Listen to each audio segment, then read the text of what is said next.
अभी payment side जो है, ये पेमेंट साइड से एक्सपेंडिचर साइड कंप्लीट करना है। पेमेंट साइड से एक्सपेंडिचर, पेमेंट साइड पे पहला वर्ड है बाय सैलरी, तो एक्सपेंडिचर में लिखना है टू सैलरी। सैलरी का जो अमाउंट है 55,000 इनर कॉलम में,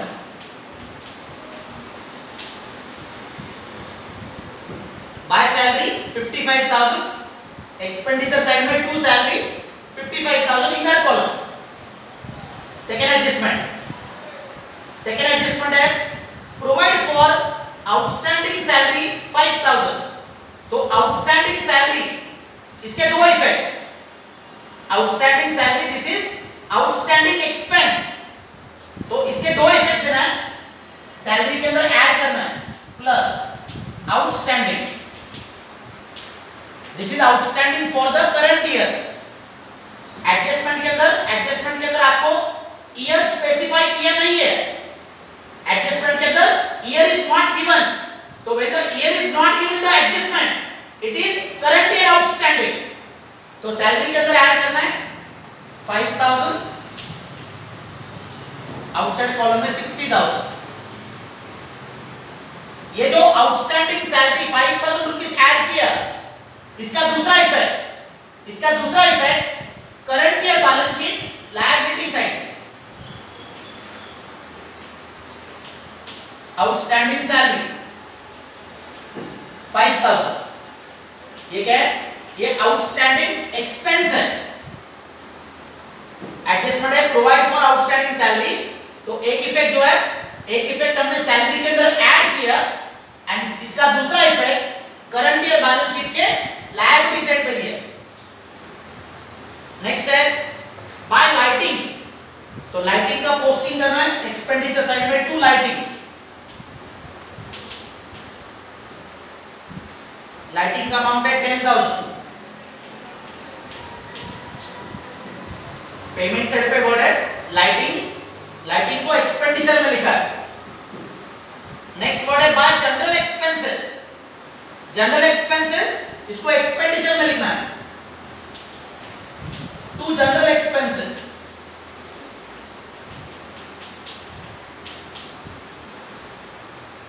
जनरल एक्सपेंस का अमाउंट है 15,360, 15,360। नेक्स्ट वर्ड है एंटरटेनमेंट एक्सपेंसेस, ये जो एंटरटेनमेंट एक्सपेंसेस है इसको हमने इनकम साइड पे एंटरटेनमेंट रिसीट में से माइनस किया है।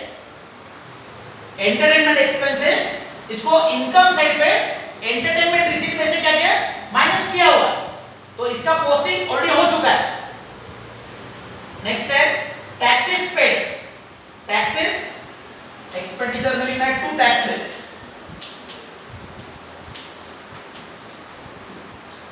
टैक्सेस पेड का अमाउंट है 5,000।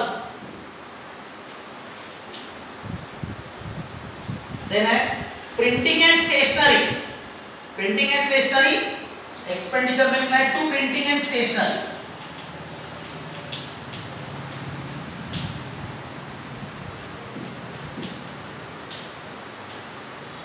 तो प्रिंटिंग एंड स्टेशनरी का अमाउंट है 9,440।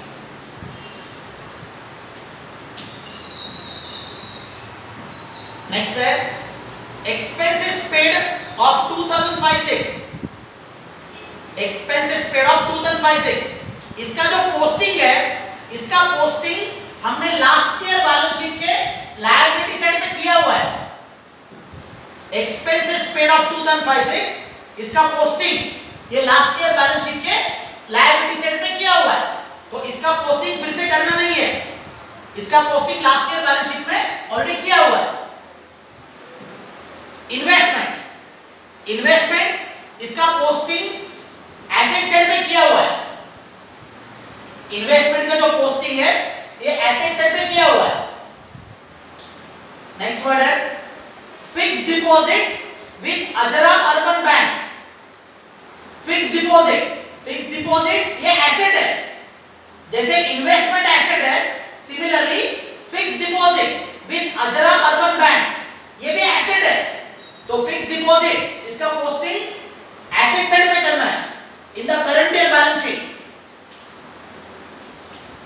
Deposit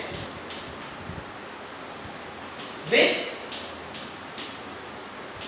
Ajara urban bank. Fix deposit ये एसेट है, तो fix deposit with Ajara urban bank 40,000।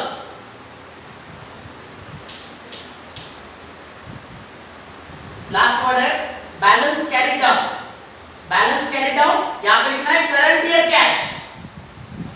Balance carry down this is current year cash. तो ये जो बैलेंस कैरी डाउन है 35,800 ये आपका करंट ईयर बैलेंस शीट का एसेट साइड का कैश का अमाउंट है। तो बैलेंस कैरी डाउन है 35,800 current year balance sheet asset side. अभी एडजस्टमेंट जो रह गया है, एक ही एडजस्टमेंट अभी करना है, डेप्रिसिएशन का एडजस्टमेंट रह गया। ये जो थर्ड एडजस्टमेंट है, थर्ड एडजस्टमेंट में आपको लैंड एंड बिल्डिंग और फर्नीचर दिया है एंड ये दोनों एसेट्स के ऊपर आपको डेप्रिसिएट कैलकुलेट करना है 10%। थर्ड एडजस्टमेंट में land and building and furniture. तो ये जो लास्ट ईयर के बैलेंस शीट में लैंड एंड बिल्डिंग लिखा है 60,000 एंड फर्नीचर लिखा है 46,000। Land and building and furniture these two are fixed assets. ये दोनों क्या है? ये दोनों आपके फिक्स्ड एसेट्स है। तो लैंड एंड बिल्डिंग को एसेट साइड में लेना है इनर कॉलम में,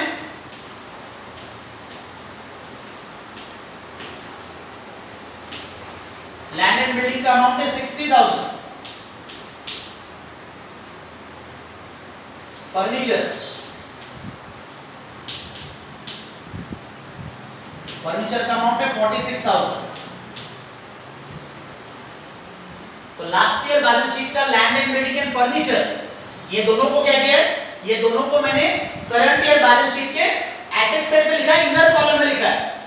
एंड नाउ दैट डेप्रिसिएशन का adjustment, depreciate the assets at 10%। तो लैंड एंड बिल्डिंग में से माइनस करना है 10% डेप्रिसिएशन एंड फर्नीचर में से माइनस करना है 10% डेप्रिसिएशन। तो 60,000 का 10% 6,000, आउटसाइड कॉलम में आएगा 54,000 एंड 46,000 का 10% 4,600, आउटसाइड कॉलम में आएगा 41,400।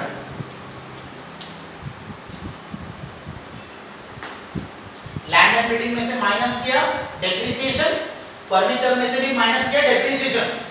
ये डेप्रिसिएशन का सेकंड इफेक्ट, डेप्रिसिएशन का सेकंड इफेक्ट एक्सपेंडिचर साइड में देना है टू डेप्रिसिएशन।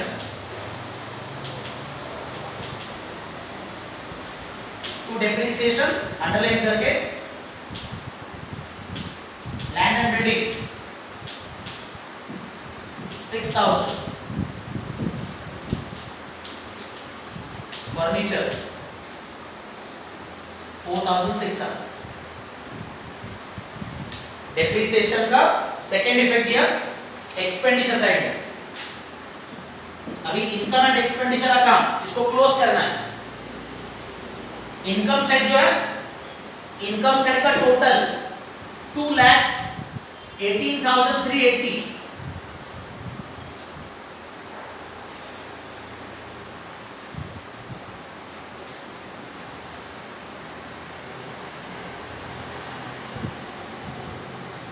इनकम साइड जो है, इनकम साइड है 2,18,380। इसमें से एक्सपेंडिचर साइड माइनस करना है।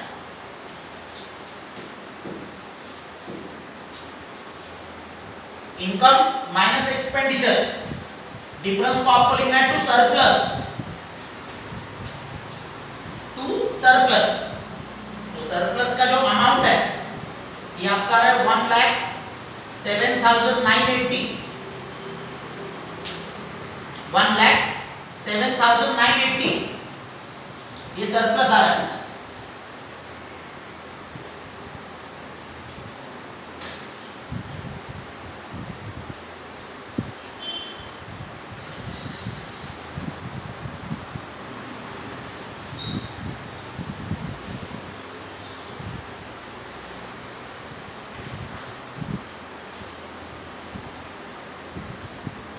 सरप्लस जो है, सरप्लस का अमाउंट आ रहा है 1,07,980, 1,07,980। ये सरप्लस को कैपिटल फंड में ऐड करना है। सरप्लस का जो अमाउंट है, this you have to add in the capital fund, 1,07,980। फिर कैपिटल फंड का टोटल आउटसाइड कॉलम में 3,08,200। कैपिटल फंड जो है, कैपिटल फंड का टोटल 3,08,200।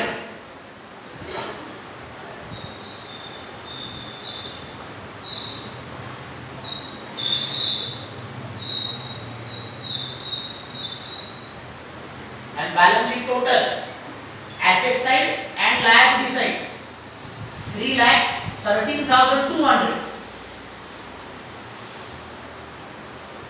बैलेंस शीट टोटल जो है asset side and liability side 3,13,200।